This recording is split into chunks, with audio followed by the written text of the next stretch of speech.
Sophia, do you ever feel like your mind is working against you? Like no matter what you do, negative thoughts just keep popping up?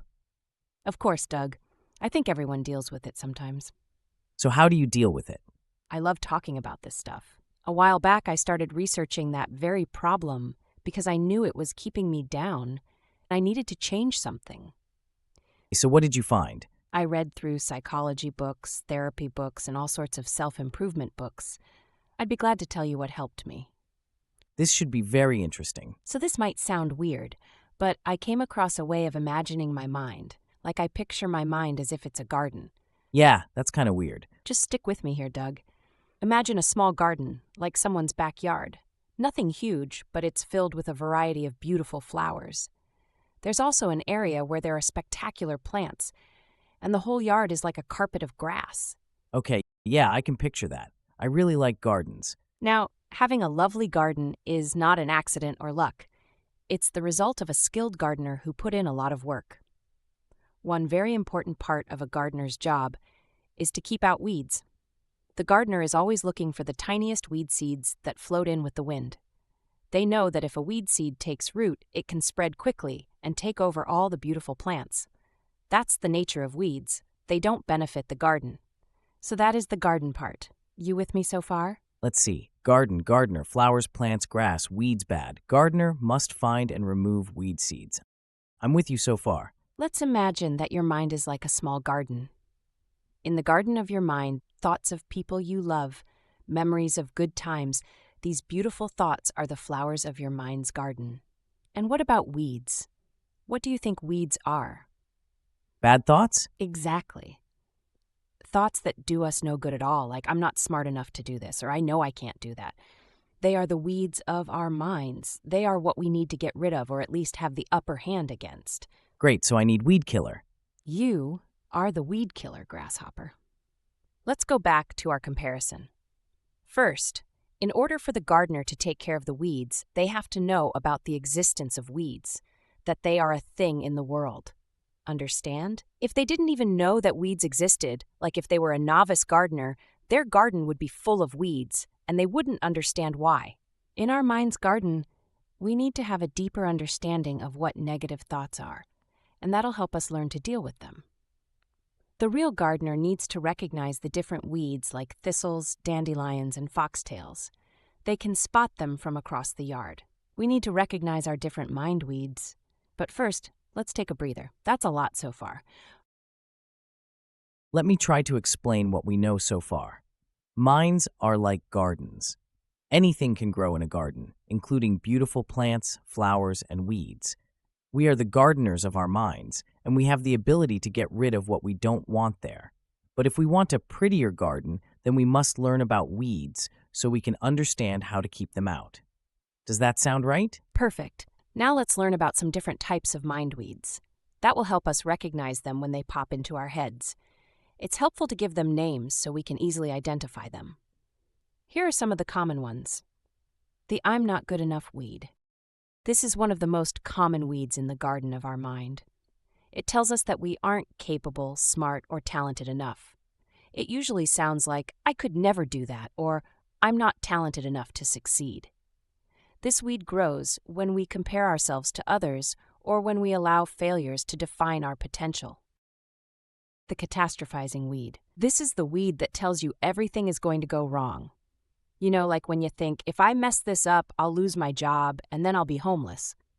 It takes a small problem and lets it grow into a huge catastrophe. Just like a dandelion that spreads seeds everywhere, if you let it grow too long, this type of weed can take a small worry and let it invade your entire mind.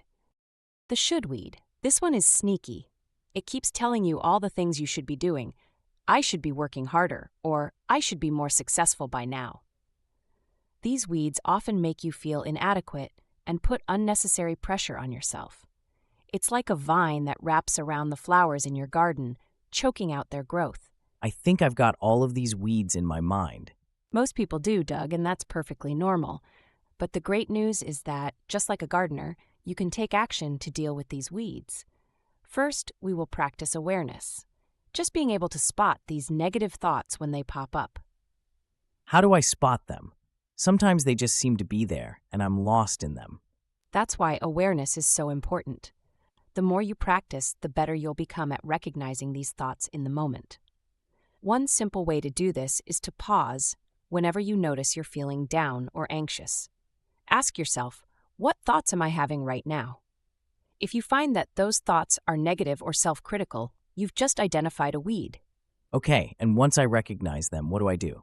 Great question. Let's continue with the gardening example. Two things a gardener could do are pull out the weeds and plant new seeds. Let's pull the weeds out of our minds. One way to do that is to challenge them. Once you've identified the weed, for example, I'm such an idiot, I always fail at that. Ask yourself if that's really true. You're not an idiot. But let me tell you, at that moment when you say you are, your emotions are elevated because you're mad or frustrated. Your subconscious takes notice when you repeat thoughts during times of heightened emotions. Feeling strong emotions tells your subconscious to pay attention to what is happening right then. It will believe the thoughts you're having. Doug, once you start understanding how your mind works, you'll be able to have it behave in ways that benefit you, not keep you down. As we were talking about a moment ago, we must challenge the thought that I'm an idiot. Are you really an idiot? Or is it just that sometimes you don't make the best decisions for yourself? You do things right many times. So, when you notice you're having those thoughts, challenge them. They are almost always wrong. I'm going to have to think about this. It seems to make sense. Exactly, Doug. I'm going to leave you a list of the key points at the end of this video to help you remember everything. Let's continue. We pulled the weed by challenging the thought. Next, reframe the thought. If the thought isn't serving you, try to reframe it in a positive light. Instead of thinking, I can't do this, reframe it to, this is challenging, but I can learn and get better. This makes the thought less of a weed and more like a useful plant. I've actually reframed before. I used to be very intimidated by writing. I never enjoyed it in school and therefore never paid enough attention to get good at it. Anyways, I see myself as an adept builder of things, woodworking, crafts, and such.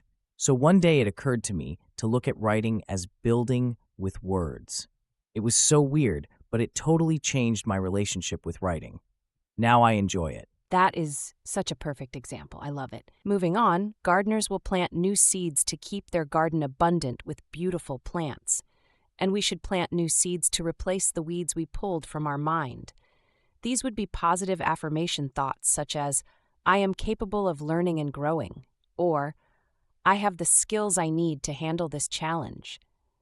It's like planting a beautiful flower in the spot where the weed used to be. And one last idea for now is gratitude practice. Another way to plant positive seeds is to practice gratitude. When negative thoughts pop up, take a moment to think of 3 things you're grateful for. This is not some woo-woo idea. It shifts your focus. It gets you to shift your thoughts from the weeds to something that makes you aware of the beauty already in your garden. Wow, Sophie, I can really see it. Exactly. You are the gardener of your mind. Every day you get to decide what to nurture and what to pull out. The more you do this, the more beautiful your garden becomes. It takes time and effort, but soon enough you'll notice a big difference in how your mind feels, less cluttered by weeds and more filled with positivity and growth. I like that. It feels like something I can work on each day without feeling overwhelmed. That's the idea, Doug. It's all about progress, not perfection. Remember, even the best gardens need constant care. The key is to stay consistent and patient with yourself. Weeds will keep trying to grow, but as long as you keep nurturing the positive, your garden will flourish. Before we wrap up, if you found this video helpful, please give it a thumbs up, because it makes a huge difference for us. And if you're enjoying our content, consider subscribing. It's like the ultimate high five from you to us. Thanks for listening. Hope to see you in our next video.